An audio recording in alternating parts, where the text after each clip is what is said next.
Hi, I'm Joe Heath. And I'm Toni Heath. And this is the Watch-A-Thon of Rassilon. Today we're going to be doing The Edge of Destruction, the third serial of the First Doctor. And we have a special guest with us. Introduce yourself, guest. Wait, what? Okay, yes. You're not going to introduce him? That feels rude. Oh, okay, sorry. Yeah, I feel like the way, from the podcasts that I have heard, the host usually does the introducing, you know? Okay. Well, with us today... Do you want to introduce him? No. Okay. With us today is... I can leave. No, don't leave. Stay, because then we don't have anything to talk about. We're entirely relying on you to provide the content for this episode. Oh, that's not a good idea. That is not a good idea. Anyway, the person we are badly introducing is Chris Cherry. Hi. He's our friend. He was at our wedding. He's really cool. He also knows much more about Classic Who than we do. Yeah, his Tumblr is very Classic Who-y. TrueStoriesAboutMe.tumblr.com. So, okay, now, you say stuff about yourself. Okay, I assume related to Doctor Who and not just, about myself. Either way. Do both. Do both. Okay. Well, I'm a Libra. No, I don't know, I am probably the biggest Doctor Who nerd of anyone that I know personally. I think that's a comfortable thing to say. There are people that are online that I have talked to that are bigger Doctor Who nerds than me, but in terms of people that I have met in Meat Space, I am the biggest Doctor Who nerd. Well, I don't know, because you've met my Uncle Tim, albeit briefly, at the wedding, and he's been a fan since 4 was airing. Yeah, but let's put us in a room. I would like to. I plan to at some point. We'll record it and put it on the podcast. So, how much knowledge of Who do you have? I mean, how much have you seen and etc.? I mean, I've seen, I was thinking of this, and what I should have done was gone and actually, looked at what percentage of Classic Who I have seen. But it's at least half, probably 2/3. It's not all, but, I'd say it's at least half. We should make him do what we had to do, which was go through all of the doctors and what we know. Right. It would probably take too long, so maybe like a Cliff Notes version. What? All the things that I know about all the doctors? It's a lot, Tony. I guess, that would be the whole podcast. Is there... Okay, let's do this a different way. Is there any deficiencies you have? Is there any particular doctor What don't you know? Yeah, what... Is there any, area that you're a little rough on? What don't I know? What area am I a little rough on? I haven't seen any of the reconstructions, so I haven't seen, there's a lot of 2 that I haven't seen because it doesn't exist, but the 2 that I have seen multiple times. I've watched, the Tomb of the Cybermen and Enemy of the World and The Mind Robber and all that. I've watched them many times. So it's a weird thing where, I've probably seen the least of 2, but the 2 that I've seen a lot. So why haven't you watched reconstructions? Because, I didn't know if I had the patience for it. I mean, I probably would, but, it was just I don't know. I wanted to see things, and I was like... That's weird to me, because you listen to the Big Finish audio dramas, and I imagine that it would be kind of similar. It actually would be, and I probably would. I think, now, actually listening to Big Finish means that I could go watch the reconstruct. I think before I listened to Big Finish, I wouldn't be able to have patience for reconstructions, but now that I have, I would be no problem. I think it's just a thing that I haven't gone back yet. And it's also, just because there's so much Classic Who, it just became the thing. It's as much as I love 2, and I love 2 to death, it was this thing of, well, I could watch one that's just pictures, or I could watch one that isn't just pictures. And so I just would do the ones that aren't just pictures. And I remember, I know how the reconstructions work, because when they released, The Web of Fear, I think at least one of those episodes, maybe 2 of those episodes were reconstructions. And so that was my first taste of how reconstructions work. And I was like, it's not that bad, but it is a little frustrating. So, because I've actually seen 2 different types of reconstructions. I mean, I don't know who does what, but I've seen the ones where you have pictures and then there's little text crawls that sort of explain what you're not seeing. And then I've seen some where they've taken BBC has released them on audio CDs or whatever, and they use that as narration. There's narration in between, and it's not the text crawls. And I actually prefer that, because I'd rather someone tell me what's going on rather than try to read it on the screen while I hear people stumbling around and knocking stuff over. Falling down. I've never, encountered that, actually. That does seem like it would be better. But yeah, that's not a thing that I'm familiar with. I thought you were going to talk about, like, the ones where they were partially reconstructed, but with animation. Oh, yeah, I've seen bits of those. I don't know, those seem weird to me. I don't know why. Those are a bit weird. It's the animation. It's just... It seems like it would be the most watchable. It does. What kind of animation is it? It's not very good. Well, it's... Yeah. It's really bad. It's not great. Is It's, it like that one, Oh, yeah, it's like that one, 10 episode. with Martha? Yeah, what was it called? All I can remember is the second one, which was Dreamland. I don't know, but the animation for it was awful. Yeah, the animation like for that? both of them were awful. The 2D one and the 3D one. yeah, it was like, they're like that. Oh, why did they do 3D? They did not have the time or the talent. It was bad. It was bad. Doesn't that describe Doctor Who? Like, why did they do this? Well, they didn't have, like, the time, or, like, and not the talent, but they didn't really have the means to do this, but they did it anyway. There's so much in what little of Classic Who that we've seen where I'm like, I don't understand the idea that's trying to be expressed. Like, everyone seems frightened, but I don't know what happened. Like in Edge of Destruction. There's a really one that I'm thinking of right now, but Yeah, we should probably talk about that or something. All right. Yeah. We probably I was just going to say, like in the last serial, the Daleks, when they're just like, look at we're talking about stuff and pointing And to pointing it off at it. screen. That sort of thing. Anyway, yeah, let's get to it. Let's talk about The Edge of Destruction, which is 2 episodes. The Edge of Destruction and the Brink of Disaster aired from February 8th, 1964 to February 15th, 1964. Not a long one. No, it's quite short. Blissfully. I'm pretty sure it's probably not the shortest one we'll have, because I believe there's the Dalek cutaway in season 3, which is 1 episode. Wait, what? In season 3 there was 1 episode that was like just, it doesn't have the Doctor in it, doesn't have anybody in it. And then... Doesn't have anyone? Yeah, none of the like main cast. Oh. And it was basically just a prequel to the Daleks' master plan. And it apparently confused a lot of people because they didn't immediately do the Daleks' master plan after that episode. They set it up, and then they did this other serial, and then they went to the Daleks' master plan and picked it back up. And everybody's like, what was this weird episode we just watched? And they're not talking about it at all in this next serial. But we'll get to that in season 3. That actually I did not know.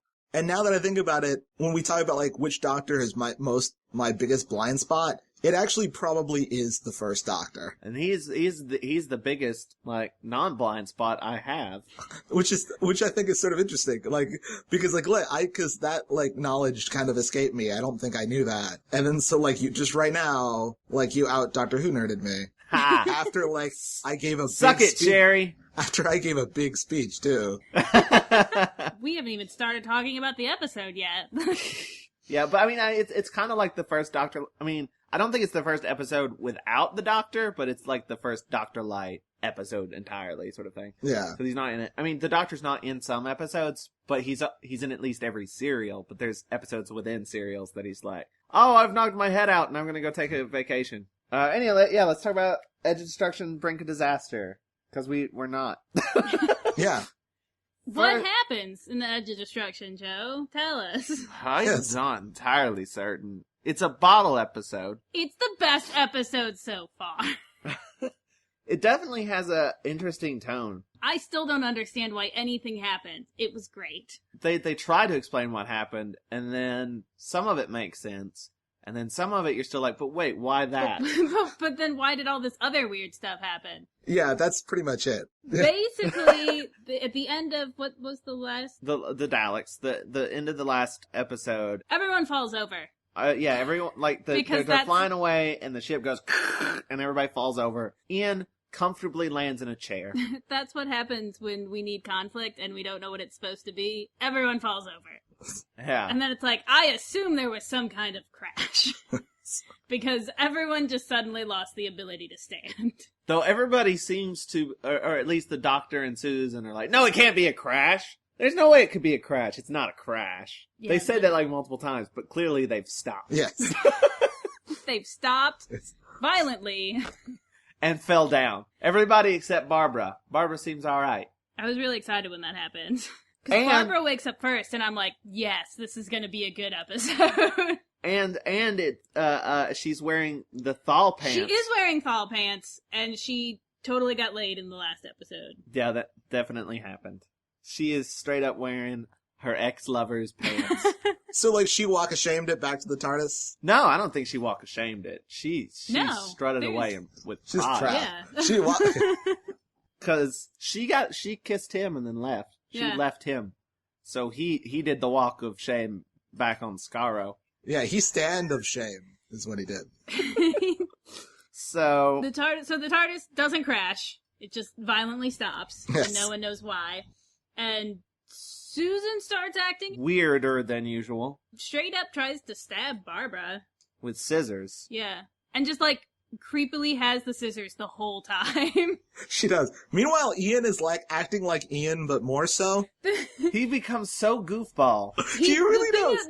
The thing about Ian in this episode is that it's like everyone wakes up and they kind of have amnesia for like the first couple of minutes. Except Barb. Barbara doesn't have. Well, she does. She sees Ian sitting in the chair and she's like, Ian? Yeah. And she says his name like it's a question, but like she gets back faster than everyone else. That's the important part. Right. But like I think everyone's very fuzzy and like acting very strange, and I think Well, except for the doctor's still passed out, and and Ian is like, let's check on the doctor, this guy who he apparently doesn't know, and he's like, his heart seems fine. just the one. Which clearly says that Ian has no idea what he's talking about. But no, I think the whole reason why Ian is so goofy is because he is so fuzzy. And he's like, oh, I am very ill, but I am still going to be in control of this situation and help everyone right after I throw up. Yes. I remember like watching it again, like his whole performance is like, you know when you walk into a room and you realize that you forgot why you walked into the room, and you're just like, huh. Like, that's his whole performance in the episode. Is that emotion. He has no idea what's happening or why, but he's going to fix it. Yeah. Meanwhile, Susan just decides to scream a lot and act odd. And make interesting acting choices. I was like the most interested in her in this episode. Like when she was being like, the whole thing is that there's a part of the episode where they're like, something might have gotten in the ship. We don't know. The doors keep opening and closing for some reason. So maybe there's something in the ship. And like when she's acting like she might be possessed, it is like the most interesting she's ever been. This is very true. I love that scene where like Ian's like, I'll go get water. And he goes and gets the water and he comes back in and it just pans over and she's standing on the hideaway bed with like scissors. And he just stares at her like, what's up?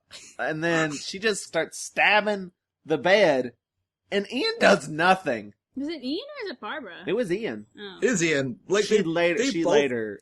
Yeah. They both get scissored. Okay. So do you have any thoughts on what we've covered so far? Yeah, no, I definitely agree. Like, I'm Susan, I'm not the biggest fan of Susan, but like she is, doing the most interesting things in this episode. She plays like this possessed person really well. It says this whole weird energy. I love at one point, like, she touches the TARDIS console and then faints in the most amazing way possible. Or, like, she touches it and then, like, turns around 3 times like a figure skater doing, like, a double axel or something, and then it falls on the ground. There's so much of Susan just being like, no, yeah, I'm fine. I'm gonna go help do this. Oh God! All of a sudden my whole body is in pain, and I have forgotten how to move. Like, throughout the whole episode. And that's, like, okay, I didn't really grasp the entire explaining what's going on in the plot thing. But I'm pretty sure at no point did they explain why she goes... Because she starts stabbing people, and Ian starts choking people, and none of this has anything to do with what's wrong, and is never explained. Nope. Everything else gets covered, if kind of like, what? At least gets covered. Yeah. Right. But that does not... They don't touch on that at all. They're just like, No. Problem solved! Yeah, but why... Wait a sec. But hang on. if something's not in the ship, and something is not making people try to kill other people, then why are they doing it? And I mean, spoilers here, I guess. But the main explanation is the ship's doing it to save itself. Yeah. No, the TARDIS is. It's better than that. A button is stuck. Yeah, but it's still the TARDIS affecting people to do things to solve this problem. But why is the TARDIS trying to kill everybody? It really makes no sense. But literally, there is a button, like that is like quick go back. Like that is what the button does. It very quickly takes you back. It's written in pen. Fast return. Fast return. Yeah, that's what it is. That's what it's called. It's the fast return switch. They use it a lot in Doctor Who. And it's stuck, so they're at the beginning of the universe because it's been stuck down the whole time that they've gone too far back. They've gone to the beginning of the universe. And that's the problem. The problem is they're at the beginning of the universe and it's breaking the TARDIS because a button is stuck. Which I love that. And then he explains it like, this is the educational portion of the program. Look at this flashlight, Susan. You see how I'm holding it down? It's not broken. It's just not working properly. And then Susan is like, oh, thanks for explaining it. It's like the end of Psycho. Where, like, if you see, like, Psycho, at the very end, like, the last, like, 5 minutes of Psycho is just, like, a doctor explaining how Norman Bates went insane. It's like that same thing, except it's like, a button broke, and this is like... Instead of explaining why people went psycho, they explain the button problem. This is actually one of those episodes that I think, like, the new series retroactively makes better. Because in the new series, they're like, yeah, the TARDIS is psychic. And they're like, yeah, the TARDIS just gets in your head and fucking messes with stuff. Well, and that's something that I liked, was that Barbara says that. Barbara's like, you guys, I think the machine might be, like, trying to tell us something, and the doctor's like, the TARDIS can't think! That's dumb! You're dumb! The doctor is the most contradictory person. Yeah. Everything, he's like, really I like the bit when he's like, where Barbara's like, I got an idea, and he's like, let's hear it, anything could be useful at this point. And then she, like, says her idea, and he's like, no. Why did you even listen? You just immediately shoot it down. I think my favorite part about these two episodes is how 100% done with the doctor shit Barbara is. Like, yes. She starts the episode 100% done with him, and ends the episode 200% done with him. This was actually a really good episode for Barbara. It is. It was. She hasn't had much to do yet, which is why I was so excited when, like, everyone else has passed out. And I'm like, Barbara's the only one awake. She's probably gonna do something. I'm so excited. And then she did. She basically solves everything. Even if it doesn't make a whole lot of sense, she does solve it. One of the things we haven't talked about is how the doctor basically threatens to throw Ian and Barbara off the ship. Because he thinks they're sabotaging. Yeah. Which, how would they even know how to sabotage it? Which is what they basically say. And if anyone's gonna sabotage the ship, it was the doctor. He He's did it in the already last done it. episode. He did it in the very last episode so he could go explore a city and give everyone radiation poisoning. So he thinks that Ian and Barbara are purposely sabotaging the ship so that they'll take him home? Yeah, that's it. Like, that's the thing. Which is, like, reasonable. He's, like, so mad, like, you're trying to blackmail me to, like, take you home, like, because I kidnapped you. It's like, how dare, why are you guys so angry about me for kidnapping you and getting you lost in space forever? He literally says, like, Barbara's getting more and more pissed because she's the most reasonable person in the show. And the doctor's like, whoa, hang on a second. Try and see things from my perspective. I let you guys on my ship, and now shit starts fucking up. And it's like, that is not what happened. That is not how any of that went down at all. And the best part is that, like later, it turns out that, like, the reason he was pressing the fast return switch was he was trying to go back to Earth. Like he says, like, I was trying to go back to Earth, you know, but not like the way you assholes wanted to do it. You know? In my super cool way. With more science. There is actually one thing about this episode. I mean, there's a lot of things about this episode that I like, but there is one thing about this episode that I like, that I love what they do in Doctor Who, and they do it in the new series, like, every once in a while. And I think is a thing that, like, in terms of, like, genre shows, Doctor Who does really well, is this one, like, little speech where the Doctor just gives this whole speech about the beginning of time and, like, a star being born and, like, a solar system forming. And, like, it's just, like, a thing that every once in a while the Doctor does. And I actually really like that. He gets so excited when they figure out that they're at the beginning of... They're at the beginning... It's not the universe, it's like, it's like a galaxy, right? Yeah.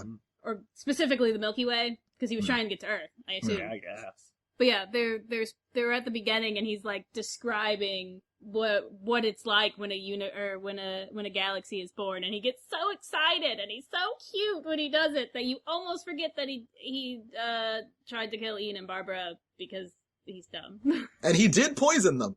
Or not poison them, he drugged them. Oh, he did! He drugged them, and Ian is like, I thought so! Yes. At least it wasn't anything worse. What? No, he straight up drugged you. He and then drugged you giggled about it. And then tried to kick you out of the ship. He drugged them. And you were too drugged at that super unsubtly, too. He does that. He did. Last episode, like the Daleks, he's like unsubtly sabotages the ship. This episode, he unsubtly is like, oh, I'm angry at all of you. Beverage? Yes. He really does. That's exactly how it goes down. He's like so fucking mad. Like, you know what? It's okay. It's fine. Drink this. No wonder Ian tried to choke him. Yes. But Ian gets over all of this very quickly and is like amused by it. Like, oh, that's the Doctor. He just does that. He'll just slip you sleeping pills and try to push you out into space.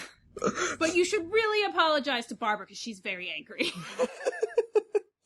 And then he doesn't really give a proper apology. No, he doesn't. No, not really. He gives something that's kind of approximate to an apology, which basically Barbara figures everything out and is still mad because, like I said, she's the only reasonable person. She's still mad, and he's like, you should really apologize to her. Like, you really pissed her off when you tried to kill her. And literally, he says, I could see how when I was threatening to throw you guys out of the ship, how that could have hurt you.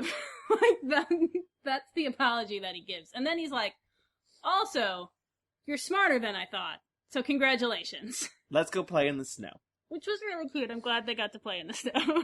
That's, you know, isn't that what we all want? We all want to have, like, a really hard day, and then go out and play in the snow. Okay, so now let's get to the stuff that I don't get. So, like, okay, they're fighting and stuff, and then they all stop and scream at the clock. Okay, this was the thing that earlier when we were like, they're like, every once in a while someone just points and yells at a thing, and we don't know why. I think, like...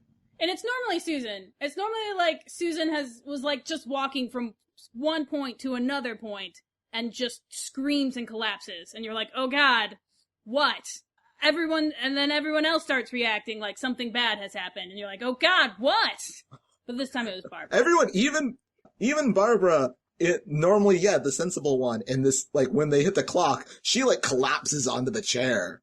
She's just like, oh no, the clock! It's all melty or something. And then, like, he looks at his watch, and, like, it's blurry, but I couldn't tell if it was I guess it was melted. But I was like, what the hell is going on? I don't understand. Your clocks are melting. That seems like kind of a problem. Did Salvador Dali write this episode? Like, all things considered, like, the clocks are kind of melty. That's the least scary thing that's happened. Which, I mean, I need to, like, go back and watch more First Doctor. I think it's kind of weird, because I don't remember if that clock is always there. I don't think I've seen it, no. No. I don't think that clock is always there. So, like, I mean, I'll give them this. A clock appeared out of thin air. To be fair, I don't think we had ever seen this portion of the room before. Because, like, they go into other rooms and stuff. That's something that gets me, though, is that the clocks have all melted, and, like, Ian has his watch, and he, like, throws it or whatever. Or somebody throws a watch. But Ian's like, I guess it's time for bed, not that we know. How You're- would they know? Like, You're in a time machine. Time is pretty much meaningless. Like, unless you have a watch and keep it on you, but even then, I mean, I guess you want to it's keep not very accurate. your internal clock going so that you know when to take a nap. I imagine, like, yeah, if you're on the TARDIS, your internal clock gets fucked anyway. Yeah. I've wondered a lot about sleeping on the TARDIS and who sleeps and how much they sleep. See, because I think the Doctor doesn't sleep. But we do have really cool pull-out beds. No, the Doctor does sleep. He sleeps a lot now. Well, I remember there's a One second does. Doctor episode where they're trying to solve the plot, and they're trying to get the Doctor involved, and he's just like, no, I'm taking a nap. I'm really tired. And they're like, but Doctor, we have to fit. No, nap. And he takes a nap. He just straight up sleeps. Well, then two's my favorite Doctor. He just does not give any shits about the plot. It is bedtime. It is nap time. But see, that's what I feel like he sleeps like we eat. Where he's like, it's been a week. I probably need to take a nap. Oops. Is that how you eat? Yes. Yeah, it's been a week. Well, Probably eat something. normally I'm like, it is 11 o'clock at night, and I have not eaten today. Oops. I need to eat to live. I forget. Yeah, I think it is something like that. Then Yeah. I think, like, Time Lords probably sleep regularly-ish. I think they sleep less. But I feel like the Doctor frequently is like, Yeah, I think that makes sense. I think, like, he sort of, like, does, like, that whole, like, I'm gonna do, like, an hour nap, and then that's it. And then that'll serve me for a while. So now we need to talk about what happened?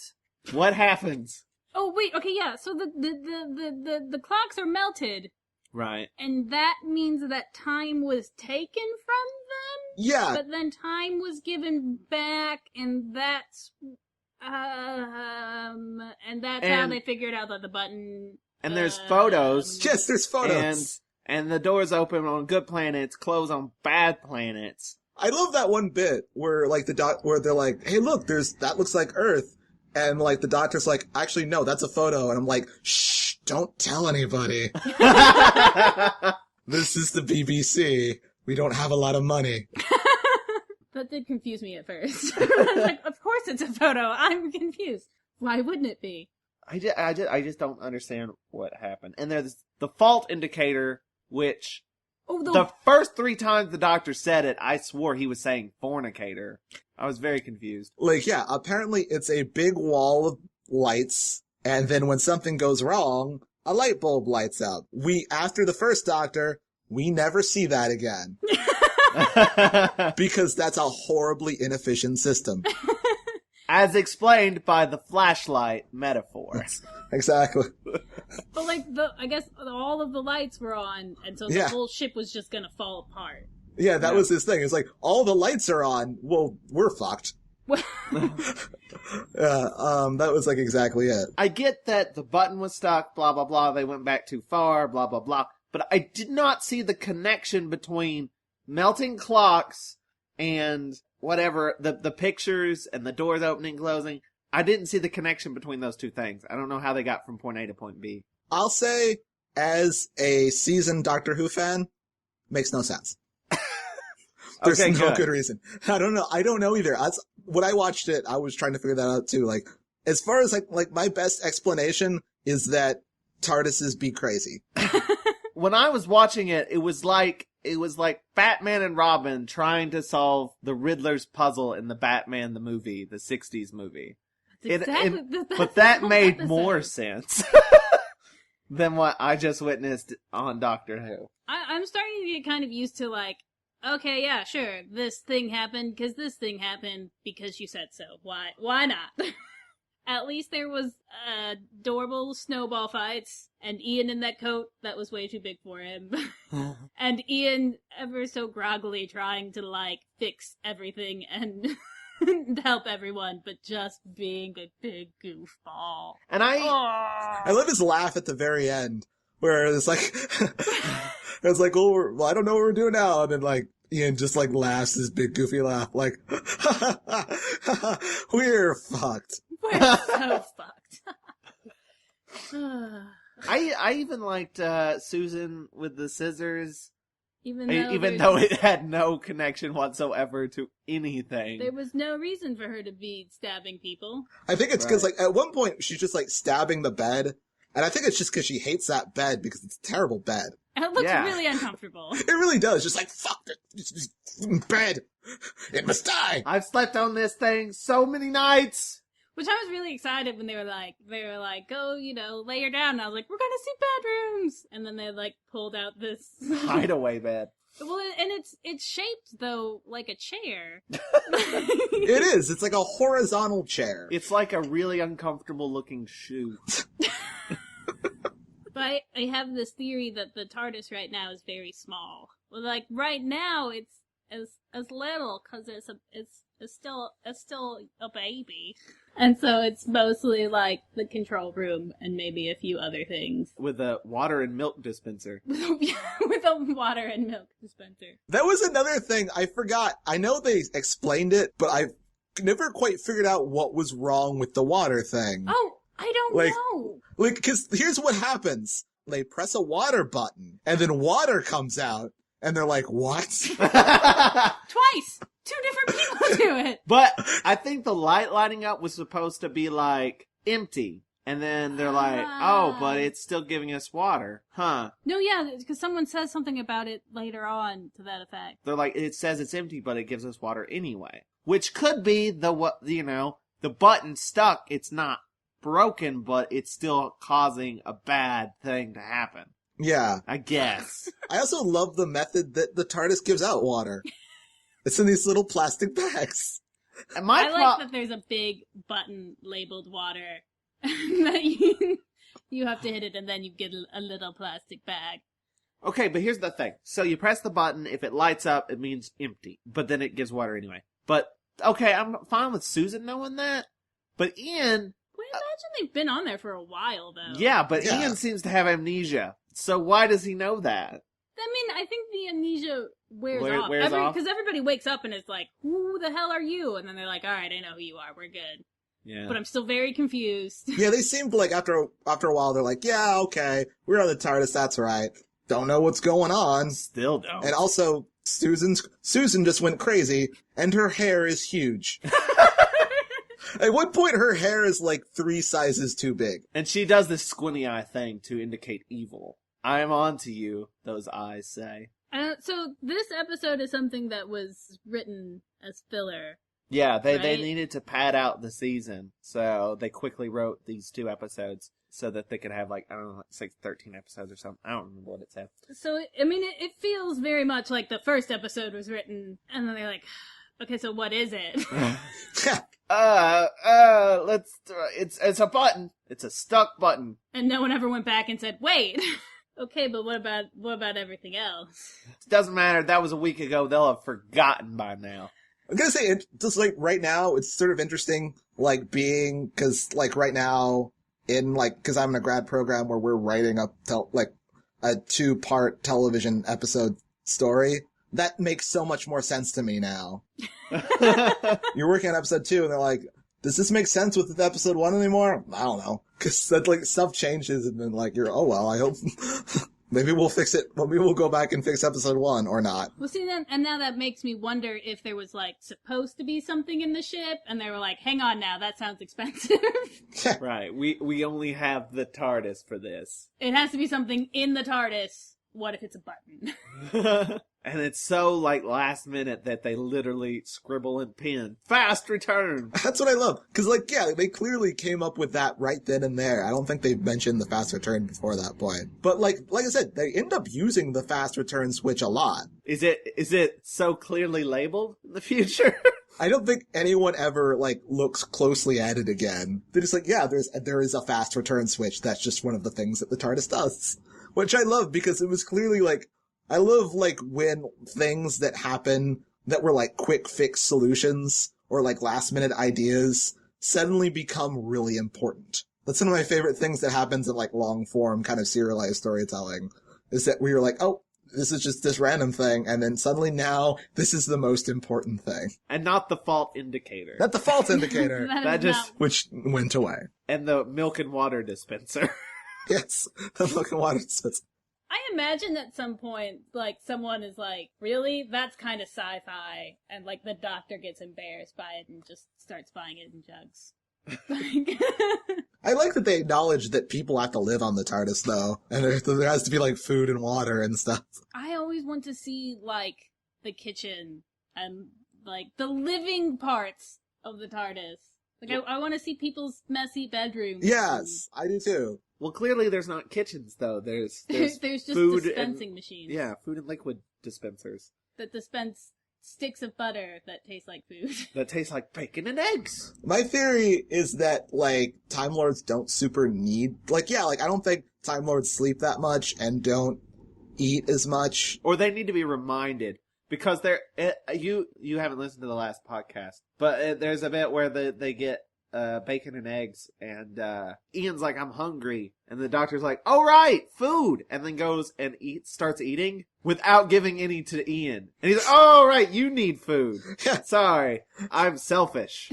So. No, but like I think that's how it works. That's like sort of my kind of thought for like how like the Doctor's arc went, was that at the beginning, like, he doesn't really get how human beings work. So he's just like, yeah, like, oh, crap, you guys need, like, after the first day, he was like, crap, you need water, right? Okay, here's this water machine. You need it, like every day. Yes, and you're a mammal, too, so I put some milk in there. I like that that's, like, the only two options you can clearly read. It's a giant machine with 2 buttons. Milk and water. I think, I do like the idea that maybe he just, like, built it, like, crap, what do people need? My question is... And how do I build something so that they won't talk to me? My question is... He's like someone who just adopted a cat. They're like, crap, we need to buy cat shit now. I gotta go buy, like humans go to the bathroom. Crap, I gotta buy a litter box.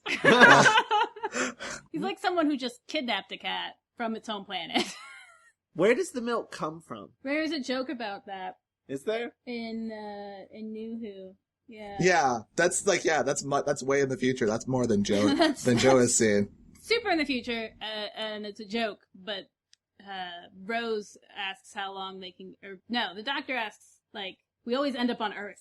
He's like, the universe is, like, infinite, and I swear to God we end up on Earth, like, every week. And Rose is like, well, mostly, so, like, we have to pick up milk. The Doctor says, all the species on all the planets, and it has to come from a cow. Something like that-ish. Oh, I was actually thinking of a different thing that was even later. But yeah. Oh, no, there is a different joke. Well, I was more thinking of, like, I was thinking of the thing from Asylum of the Daleks, where that was a whole, like, running plot point. We haven't, I don't think either one of us have seen that. No. Okay, well, yeah, there's a whole running plot point. Well, then I won't talk about it. About where milk comes from. It makes more sense when you see it, but anyway. Yeah, I didn't know if it was cow milk, or if it was, like, alien milk, or what it was, because it's watered milk. Milk's gotta come from something, right? No. I think that the TARDIS probably, like, cause, like, yeah, like, that's my theory, is that, like, the Doctor's like, crap, you need milk. And the TARDIS probably synthesized, like, human milk. and then people were like, no, ew. cow milk. And then the Doctor was like, what? Cow no, milk? ew. That doesn't even make sense. That's the best. You need human milk from a boob. You're humans. What if it's TARDIS milk? It's TARDIS milk. TARDIS is a living thing, and it's female. The TARDIS is organic, right? Yeah.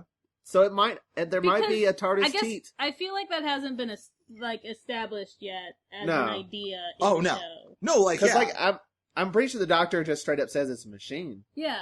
Because, yeah, Barbara's like, the TARDIS is trying to tell us that it's broken. And the Doctor's like, that's dumb. You're dumb. Yes. Yeah, no, yeah. It's like, they clearly don't think, like, yeah, this is like the first rumbling of the idea that maybe the TARDIS is alive. Technically, the first was Ian saying it It's in the first alive. episode because it vibrates. Like, and this is the episode that confirms that theory, and Ian has nothing to say about it. No, at one point he does say the controls are alive.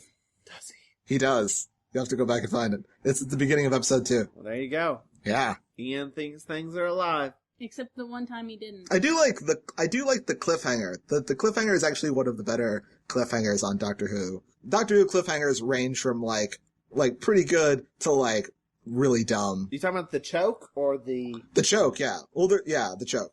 Where it's where Ian chokes the Doctor. You don't know who's choking the Doctor. Oh yeah, and then it's Ian, and you're like, why is it Ian? And the show's like, we need a cliffhanger. Yeah, that's how it works on Doctor Who. It's literally just, well, we need a cliffhanger. The best cliffhanger that's happened so far for me was the introduction of the Daleks. The Daleks with the plunger and Barbara screams. That was really scary. Yeah, like that's pretty good. What is the end of? How does this end? I don't remember. The cliffhanger for this one isn't much of it. They go out in the snow and it's like there's a giant footprint in the snow. Oh right. Yeah. And Susan manages to not scream at it.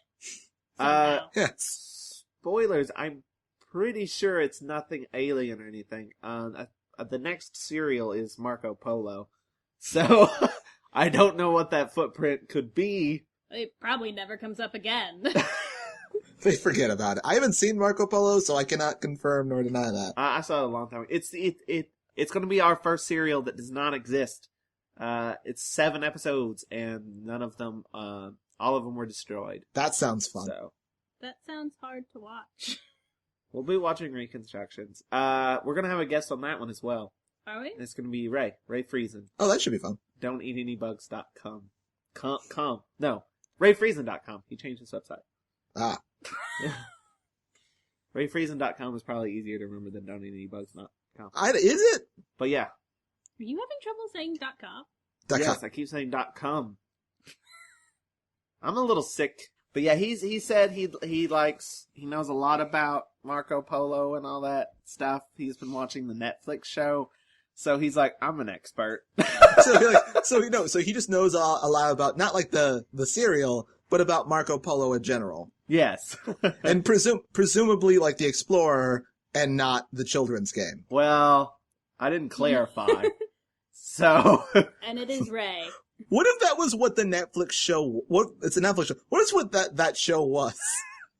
It was like, it's not a narrative show. It's just people playing Marco Polo, and that's the show. No, like, I would probably watch that. High stakes Marco Polo. Oh yeah, no, of course it's on TV. Yeah. It's high stakes Marco Polo. I mean, that's what all game shows are. Like, I mean, that's what they've started doing is just like, let's take this children's game and make it more exciting. Like, you know. I mean, that's what it always was. Like, I mean, like, what Wheel of Fortune is just, like, more exciting. Hangman. Hollywood Squares was just tic-tac-toe, but with drunk famous people.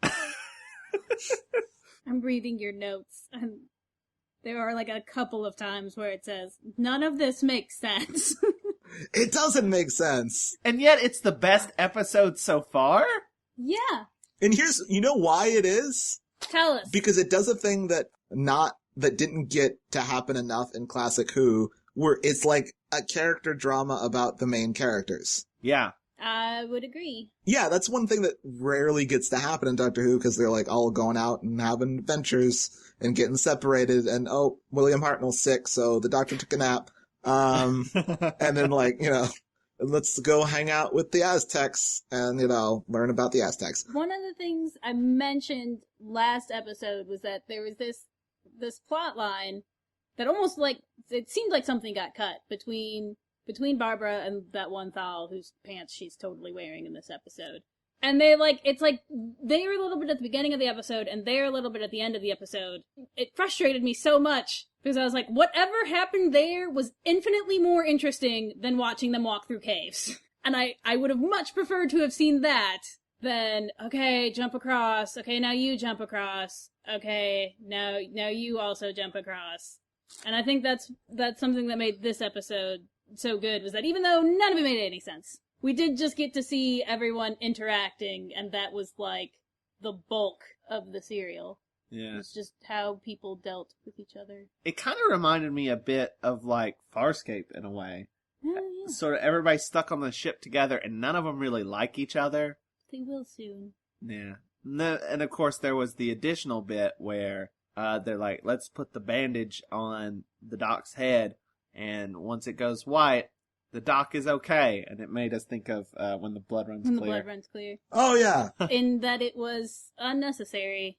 Yeah. It didn't make sense.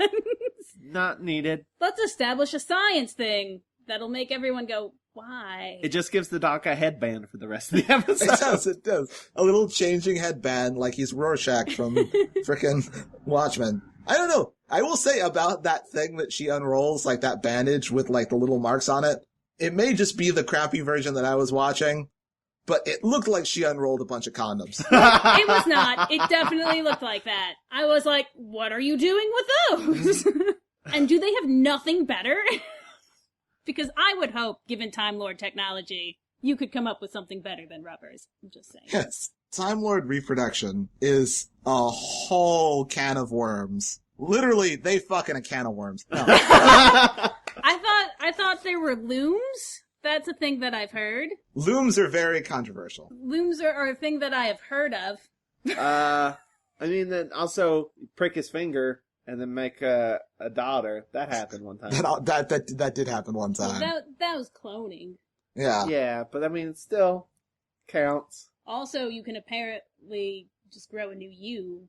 Yeah, just chop off a limb. Yeah, chop up a hand, or do it just right. You could just grow a new you. But no, okay, yeah, looms. I can basically in a spin-off novel, they established the idea that sort of Time Lord biology has been so messed with that they couldn't really reproduce properly, like the way they used to reproduce, whatever that was. Like there were certain Time Lord family groups, houses. Time Lords are loomed in these machines, and they come out as Time Lords. Well, now, isn't there also this, there are Time Lords, but then there are also just Gallifreyans? Yeah, not all Gallifreyans are Time Lords, yeah. And that you don't necessarily even have to be Gallifreyan to be a Time Lord. That, and part of it is, being exposed to, the Time Vortex or something. But, yeah, presumably there are other Gallifreyans on Gallifrey that are just regular people. I'm not sure if that's what Susan is. I've always kind of assumed that's what Susan is. That makes me think about the conversation we had about names earlier. Because it seems like Time Lords all have titles. Most of them don't have titles. Because Romana's a Time Lady, right? Yeah, and she doesn't have a title, she has a name. Lots of them have names. There's only a few that have titles. My theory about this has always been that the Doctor did it, and then everyone was like, that's really cool, I'm gonna do that too. No, I don't buy that at all. Because in reality, it's the Master did it, and the Doctor was like, oh, that's cool. I want a name too. I don't buy the Doctor being a trendsetter.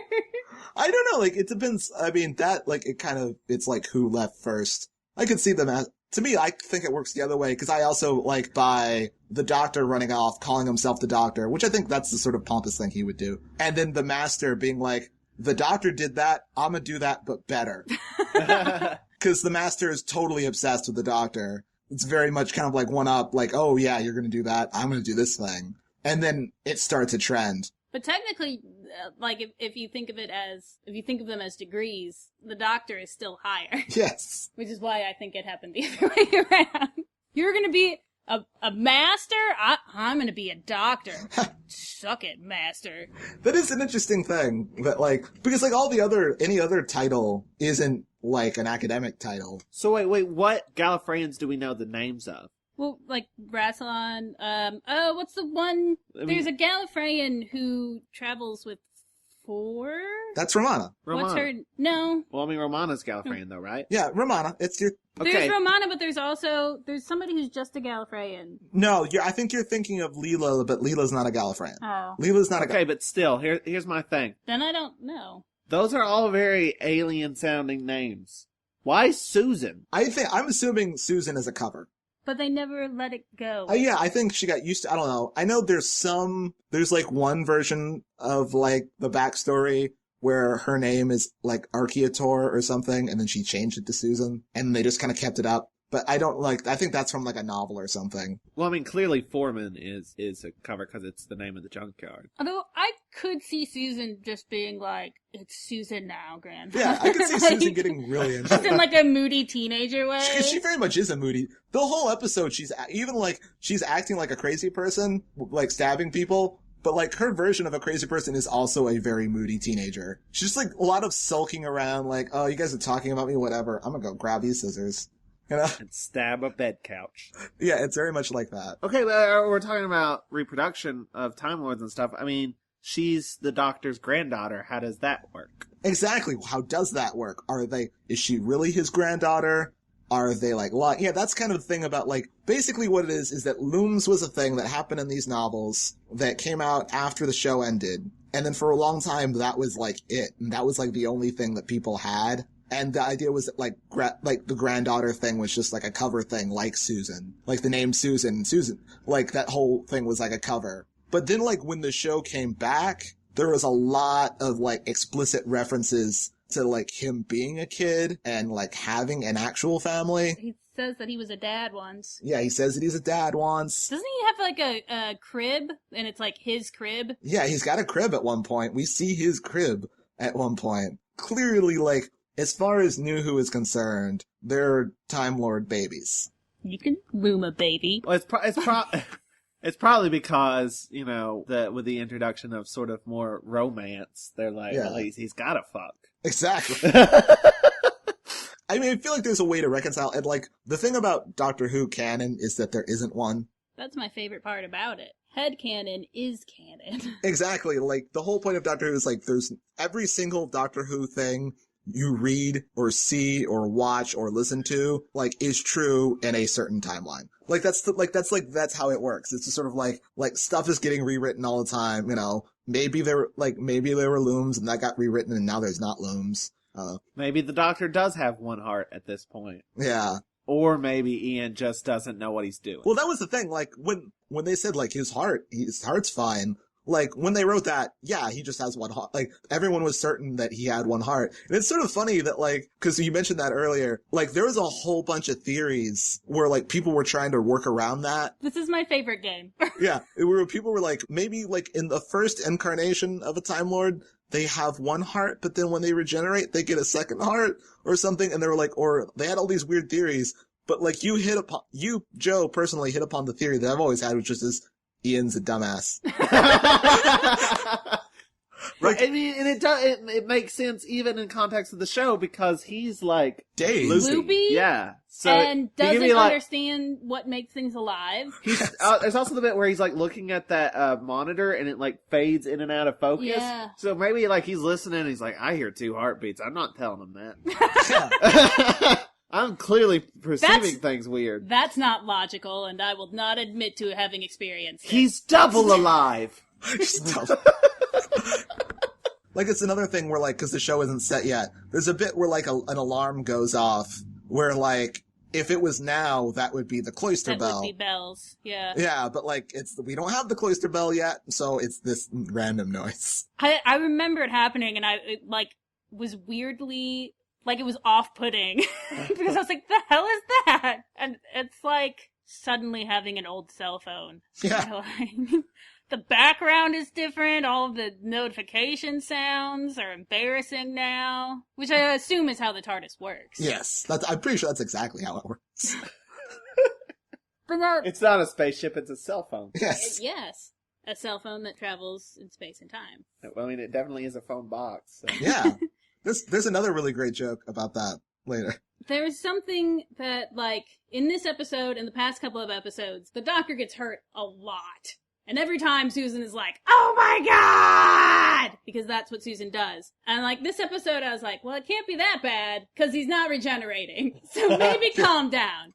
Which obviously isn't even, like, an idea for anyone yet. But it is interesting to think about it. Like, in the context of, okay, but actually in this universe, she does know that, and it is a thing. I mean, even when he regenerated the first time, I don't think they knew about regeneration. No, they didn't. They didn't even call it regeneration until, like, when the third Doctor regenerated. Yeah, like it had something to do, like in that episode, the idea was something to do with, there was like some radiation or something in that serial, the Cyberman thing. And there was, like, some sort of, like, explanation for why he changed or whatever. But it wasn't regeneration. Yeah, it wasn't, like, a thing. And then, like, when the second Doctor regenerates, the Time Lords are just like, you've changed your face before. we could do it again. Like, that's, like, basically what happens. So, yeah, and it wasn't until, like, the third Doctor's regeneration where, like, suddenly, like, okay, it's got a name now. Yeah. The third Doctor's was, like, forced, wasn't it?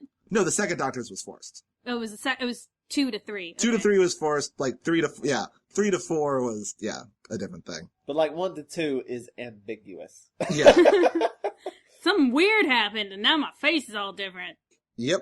Pretty much. That's exactly what happened. What is weird, though, is that the Doctor has had to regenerate before by radiation poisoning, which there is totally a cure for in the Daleks. Radiation gloves. Drugs. Drugs. That's by far it's still my favorite blooper. Anti-radiation gloves. So what's great is he spends, like, forever moping about it, and not once thinks, maybe I should go and get some anti-radiation drugs. Yes. From the Thals on Skaro. I was gonna say, to be fair, it is on Skaro, and Skaro's all stuff. Yeah. Yeah. Yes. Maybe that's the only place it existed. Yeah. That's the only place anyone ever solved the problem of radiation. There's nowhere else. These sexy supermodels on Skaro. I feel like we're about ready to wrap this up. Yeah, it seems like this was the end of it. I don't know if there's enough stuff for a podcast. Well, we've been talking for an hour and 12 minutes. So we probably have, like, 30 minutes of usable. I was gonna say, like, we've been talking for an hour, but not all of that was usable. But to be fair, this is a really short serial. This is a really short serial, so there is less to talk about. It'll be a short. There's less to talk about. Less happened. Yeah, I mean we did a 4 episode and then a 7 episode, and this is 2. But thanks for joining us on this podcast, Sir Christopher Cherry. Oh, sure, definitely. I hope to do it again. I think it went well, right? I think it went pretty okay. I feel good about it. Yeah. That's alright. Oh, yeah. I thought it's about Doctor Who. That's the thing I do. I made a lot of claims about my Doctor Who knowledge and then, like, fumbled a bit. So that's good. Is there any parting words you wish to part? Okay, this is what it is. I think, like, looking at my notes, I just realized that, like, there's this really great moment in the episode that I think sums up the episode. And I think it sums up, like, Doctor Who in general. Barbara makes a suggestion of, like, maybe this thing is happening. But he's like, that's not very logical. And then Barbara goes, does it have to be? And I feel like if that sums up classic Who. At that point, I turned to Joe and said, see, Barbara knows what's up. Which I said 4 or 5 times during the episode. Yeah. So that's my parting words. It's not very logical, but does it have to be? That's beautiful. No. All right, well, that's me with Doctor Who. Stick with us for the next episode in which we will be reviewing... I don't know, is this really reviewing? We'll be talking about Marco Polo and our first reconstruction serial. I'm worried about that. It'll be fine. It'll be fun. I'm bored thinking about it. You're bored thinking it is 7 episodes where we won't be able to see people moving. Yay! See you then. Bye. Bye. Thanks for listening to the Watch-A-Thon of Rassilon. I knocked over a thing.